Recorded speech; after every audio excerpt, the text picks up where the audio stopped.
Assalamualaikum warahmatullahi wabarakatuh. Perkenalkan, nama saya Labibatul Milah dari kelas 12 IPS 1, nomor absen 17. Di video kali ini, saya akan menjelaskan materi tentang Orde Baru. Jadi, Orde Baru adalah periode dalam sejarah Indonesia yang menjelaskan kehidupan bangsa Indonesia pada masa pemerintahan kepemimpinan Soeharto. Penyebab lahirnya masa Orde Baru. Yang pertama, kegagalan pemerintah Orde Lama dalam menstabilkan kondisi keamanan dalam negeri pasca G30S PKI. Dalang dari G30S adalah PKI. Dan kenapa pemerintah Orla tidak bisa menstabilkan keamanan dalam negeri, yaitu karena munculnya kepanikan dalam masyarakat. Kenapa panik? Karena takut jadi sasaran. Pemberontakan yang terjadi di Jakarta Lubang Buaya memakan banyak korban jiwa sebanyak 7 jenderal dan pelakunya adalah PKI. Meskipun melakukan hanya sebagian, namun kena dampaknya dan muncul prasangka buruk terhadap semua anggota PKI. Rakyat tidak lagi percaya terhadap pemerintahan. Kenapa tidak percaya? Yaitu karena pemerintahan Soekarno dianggap lamban dalam menangani kasus G30S, terutama dalam menghukum pelaku dari G30S. Yang kedua ada krisis ekonomi. Karena Indonesia mengalami inflasi yang sangat tinggi, bahkan sebelum tahun 1965, Indonesia sering beberapa kali mengalami inflasi. Lalu ada warisan masalah ekonomi, serta ambisi Soekarno dalam politik mercusuar. Dan investor mulai meninggalkan investasinya di Indonesia, terutama dari Cina.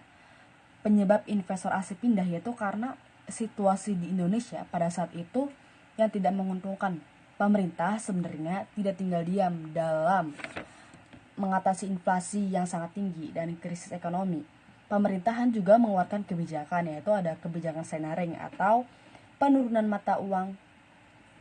Jadi ketika itu uang 1.000 diturunkan nominalnya jadi Rp1.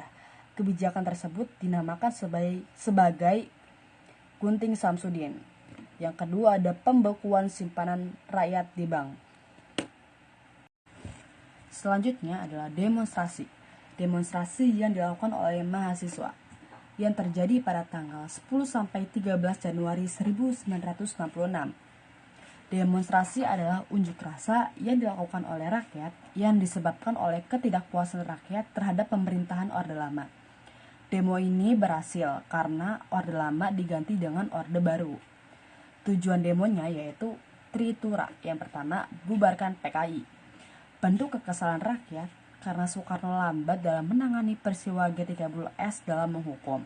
Yang kedua, bersihkan kabinet Dwikora dari unsur PKI. Jadi tahun 1965, Soekarno membentuk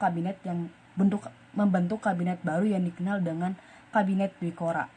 Tapi tidak direstui. Penyebabnya yaitu karena di dalamnya masih ada orang-orang dari PKI. Jadi mahasiswa menolak dilantiknya Kabinet Dwikora. Yang ketiga adalah turunkan harga. Jadi suara rakyat yang menjerit melambungnya harga pangan dan penyebabnya yaitu inflasi. Demo ini berlangsung damai dan siapa yang melakukan aksi demo ini yaitu dilakukan oleh mahasiswa yang tergabung dalam KAMI atau Kesatuan Aksi Mahasiswa Indonesia.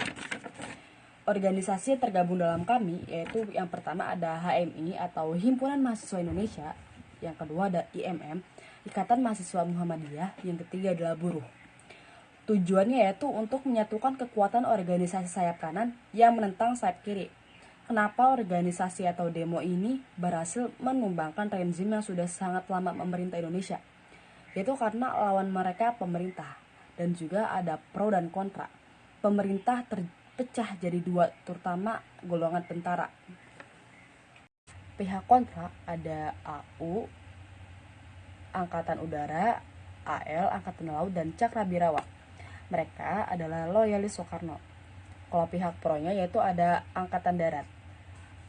Angkatan Darat mengirimkan 2 pasukan elit untuk memberikan perlindungan kepada mahasiswa, yaitu yang pertama ada Kopassus atau RPKAD, Resimen Pasukan Komando Angkatan Darat. Yang kedua ada Kostrad, Komando Pasukan Strategis Angkatan Darat.